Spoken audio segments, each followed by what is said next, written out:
Well, hello, Dr. Keith Johnson, America's #1 confidence coach. Thank you so much for joining me today. While today is going to be a great teaching that's really going to help you as a senior pastor. And what I want to talk to you about today is simply how to handle the 3 different types of people in your church. Now, before I do that, I just want to let you know that I'm passionate about one thing. That's empowering you to succeed. That's it. And in my mind, in order for anyone to succeed, you've got to have 3 key pillars. Number 1, confidence. Number 2, leadership. And number 3, wealth. So if you're a pastor or a church leader, and you want to grow in those 3 areas, I have a free book for you. If you'll just go over to my website called lqsolution.com. That's just lqsolution.com. If you're a senior pastor, I have a free book that I want to send to you. It's a book that really tells you all the key principles that I learned when I was pastoring and how I built my church larger than the community in which it dwells. So if you're interested in that, just go over to lqsolution.com and pick that up. I want to welcome all my listeners. Welcome William from London. Thank you for joining me. Welcome all of my Instagram people. Thank you so much.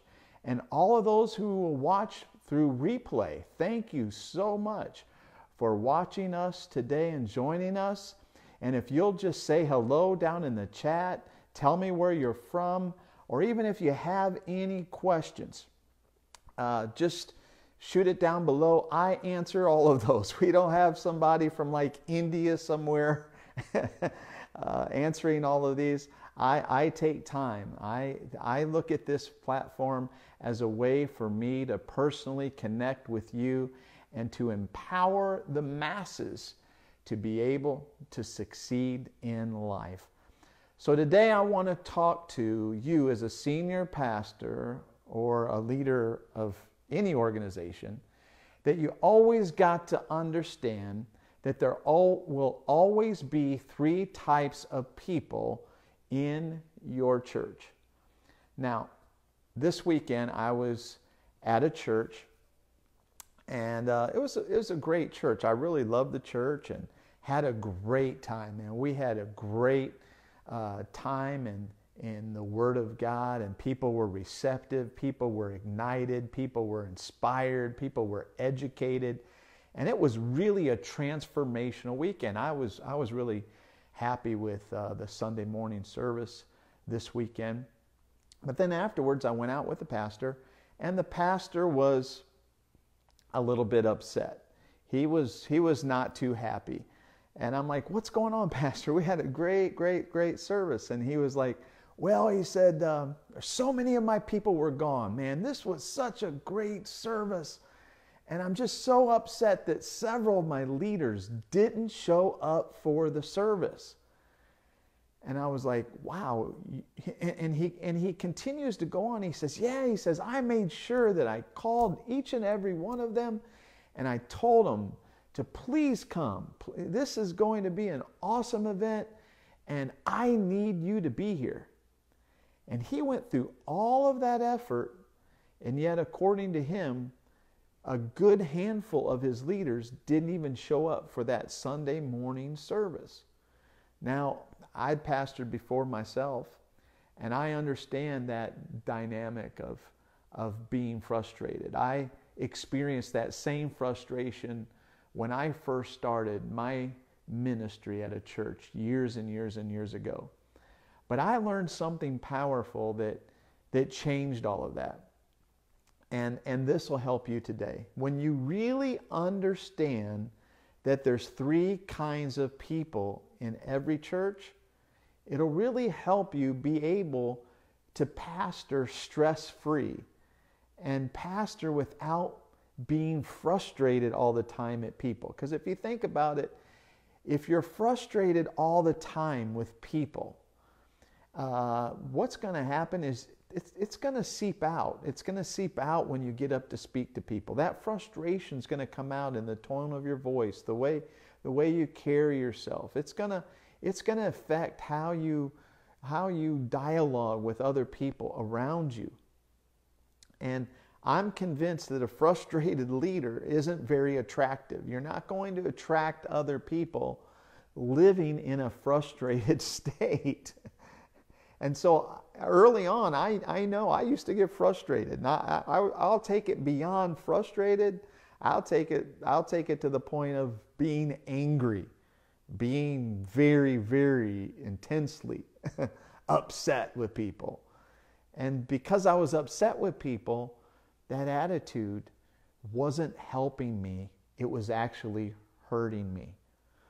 But when I started to realize, as I read through the scriptures, that Jesus clearly taught us that there will always be three kinds of people in every church. There'll be wolves. Remember, Jesus warned us, look out for the wolves. There'll be sheep. And number three, you'll always have goats. Those three kinds of people. You'll always have a wolf that will try to come in. You'll always have sheep. And you will always have goats that'll hang out around the church. Now, let's look at the difference between the three. Now, wolves are people who are just flat out planted by the enemy to destroy the work of God, to destroy you and to destroy what you're doing for God and to destroy the other sheep. That's what a wolf does. A wolf wants to kill sheep. Now, as a pastor, you got to know that you've got to deal with wolves. I've seen in the past, some pastors who take on a passive mentality when it comes to wolves coming into their sheepfold.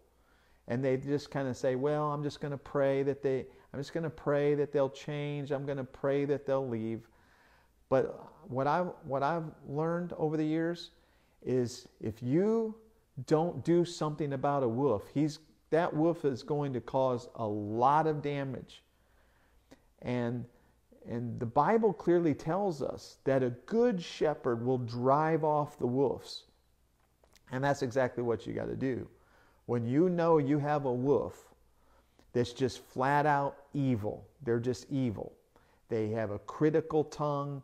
They're tearing down you as a pastor. They're tearing down your church, and they're spreading the gossip. They're spreading lies amongst the sheep. I've told so many pastors, you have got to run them out. Trust me on this. I've seen so many pastors allow a wolf to completely destroy their church because they didn't have the guts to confront the wolf face to face. Now, if you really love the sheep, you have got to confront the tough issues. You have got to face those type of people that come into your congregation, and you've got to run them off because your heart has to say, I've got to protect my people. Don't allow a wolf to destroy your church because of your timidity.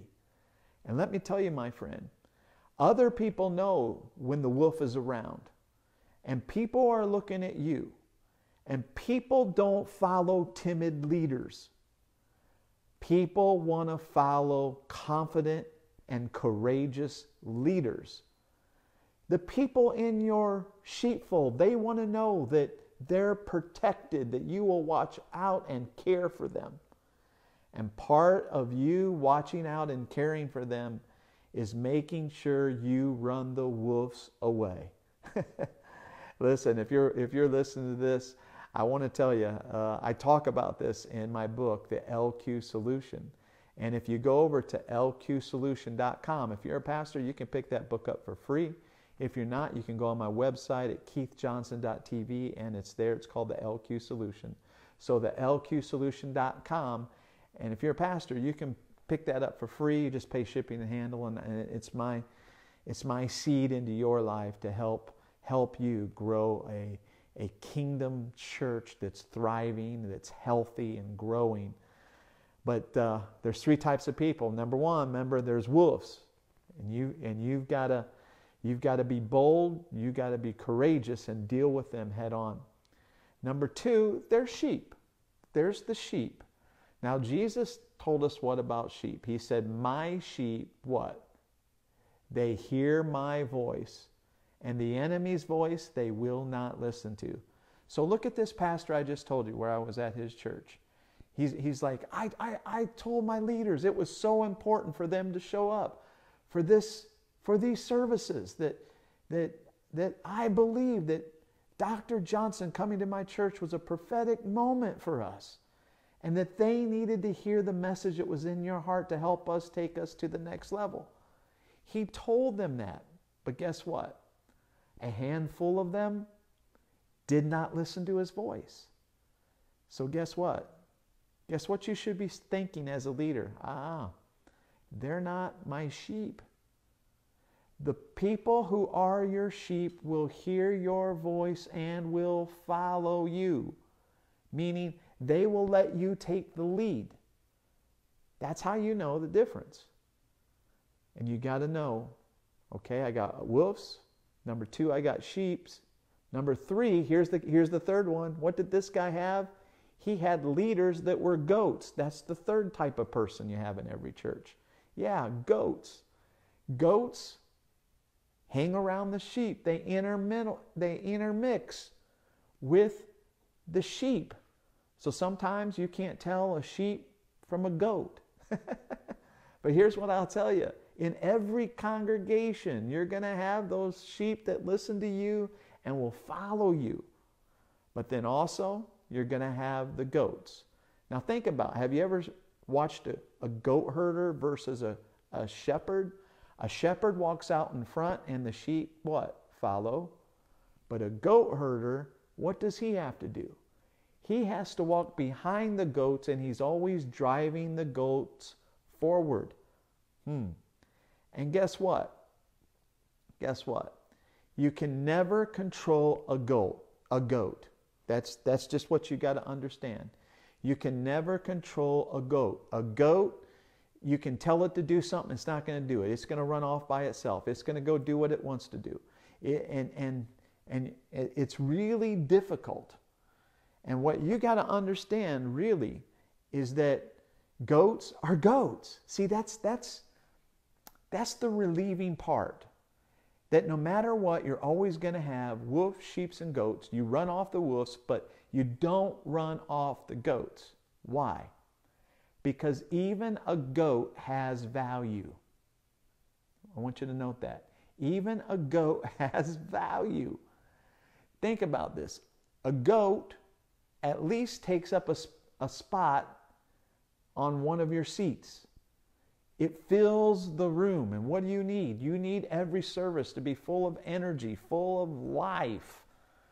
We all know the difference between when our churches are, running low in attendance, the energy levels, versus the energy levels when it's packed out, it's, standing room only. And the energy level is totally, totally different. So if nothing else, think about this. The goats do help you and have value in just sitting in the seat. They have value. So always remember, even goats have milk. That's a good one to remember. So they have value. So even a goat, you can get frustrated that, hey, this percentage of people in my church, they don't tithe, they don't give. Well, that's a goat. That's a goat for you. But they'll always, even a goat will flop in $10. Even a goat will maybe flop in $1. And so you got to understand that you don't want to run off the goats. You don't want to get frustrated at the goats. But you got to just understand it helps you just to say, you know what? This person is a goat. And so when you have meetings, they don't show up, you don't get mad. You're like, they're being a goat running around, It's okay, it's okay. I'm not going to let that bother me. I just know who they are. And it relieves you of so much pressure, relieves you of so much stress. Just saying, you know what? I'm focusing on the sheep. The sheep are here. They're hearing my voice. And I'm glad the sheep are here. And I'm here to speak to the sheep because I can take the sheep somewhere. And they will follow my voice and the vision that God has put inside of my heart. Now, one of the things I do want to encourage you, because there's another side of this story also. I've seen a lot of pastors who are too passive in their expectation on their followers. So meaning this, smaller churches place smaller expectations on what they expect their members to do. The larger the church, the greater the expectation on those who lead. That's proven. Larger ministries place a larger expectation of what they expect those who want to lead and those who want to serve in those local ministries. And guess what? People live up to a leader's expectation of them. On the contrary, smaller churches, smaller pastors, they say I hear them say things like, well, they have busy lives. Well, I don't want to put too much on them. You know, I hear this all the time. Well, you know, I've got a congregation of professionals and they're very, very, very busy. That's exactly the kind of people you want to place expectation on. You see, you don't go find lazy people who have great potential, but they're lazy and put them in ministry positions. That's what you don't want to do. What you want to do as a leader is find busy people and give them things to do. Because guess what? The busy person will get the job done. Greatest mistakes I made in my past was seeing people who had potential and putting them in positions, and then them not ever rising to their potential. They had great potential, but they had one negative trait, which was laziness. That's why they weren't unleashing their potential, because they were lazy. So if you're a pastor, don't be afraid to put expectations on your followers. When I pastored my church, everybody knew. We had one word: all hands on deck. All hands on deck. I have somebody coming. I have a coach. I have a consultant. I have a speaker that's coming, that's going to help take us to the next level. All hands on deck this weekend. I expect every single one of you to be here. And guess what happened? I placed a high expectation and they showed up. But if I'm casual, if I'm passive, if I'm trying to be soft and trying to be nice, guess what? You're going to have low expectation and you're going to get disappointed a whole lot. Why? Because again, you're leading with timidity versus leading with confidence. And finally, I'm going to say this. You know, a lot of churches are embracing the grace movement, and so a lot of teaching's gone on about grace, and it's a great message on grace. It's the gospel of grace, by the way, but at the same time, there's a negative side of that message. There's a downside of that message. And we've got a lot of people who just say, hey, I'm living by grace and I'm entering into the rest of God, you know. and so I know grace is not anything that you do. It's not do. It's what Jesus has done. But now remember, grace and grace alone gets us to heaven. However, you've got to remember, it's also, we get saved by grace, but now we live by faith. I want you to get that. We're saved by grace, but now we live a life according to Colossians 2:20. This life we now live, we live by faith in the Son of God. We live by faith. So we're saved by grace, but now we live a life of what? Faith. And now in order to live a life of faith, right? Faith is an action word. It's something that you have to carry out. And now we are part of God's kingdom. And as part of God's kingdom, all of us have a kingdom assignment that we need to do on the earth to build God's kingdom. So his kingdom can come on earth as what? As it is in heaven. So God has kings down here on earth that he needs to do their God-given assignment, no matter what that is. And every body part has a different kingdom assignment in which they need to fulfill and to do after they get saved by grace through faith, all right? So I wanted to encourage you with that. Create a culture, if you're a pastor, create a culture of what I just said, all hands on deck. And raise your expectation. If you're a pastor of a smaller church, stop lowering your expectation and raise your expectation. Tell your people we're saved by grace, but also tell them, hey, we are living a life of faith and we are here to increase God's kingdom here on the earth. And we've got a lot of work to do to fulfill what God has assigned us to do in the earth. And my friend, hey, don't get stressed out over goats. Goats are goats. They're going to do what they're going to do. Run the wolves off. But my friend, speak to the sheep. Speak to the sheep. And I thank you so much for watching. If you've enjoyed this message, will you do me a favor? Will you please share it with somebody? And also, if you're replaying, hey, say hello, say hi, tell me where you're from. And if somebody will post in the post below the 3 things, sheep, wolves, and goats, okay? And also, don't forget, if you're a pastor, to get my book, lqsolution.com. Right there, if you're a senior pastor, you can go and you can get that for free. Just pay the shipping and handling. I'm going to sow that into your life, and you can see there some of the testimonials on how this book and my training programs have helped churches grow over 1,000 people. Many of them were hovering around 300. Now they're 1,000 plus. Some of them are several thousand. It's amazing what's going on, but that will really help you. Thank you so much for joining me. I see some people watching there. Hi, Matt. Hi, Sarah Beth. Hey, it's good to see you. That's a growing church right there.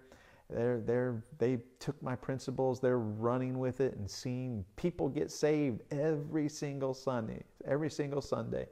Right here, right there. That church right there. Sarah Beth is the COO of that church, and she's doing a great job. So proud of her, so proud of what they're doing. So, hey, I love it. I believe God's a God of increase. He wants to see growth. He wants to see increase. And we are his ambassadors sent forth to grow the kingdom of God here in the earth. So thank you so much for joining me. Please, please, please share this. There's so many pastors, so many leaders that need to hear this message. And I look forward to sending my LQ Solution book out to some of you pastors and blessing you with it. So until next week, this is Dr. Keith Johnson saying, hey, stay confident. Timidity is not sexy. God bless.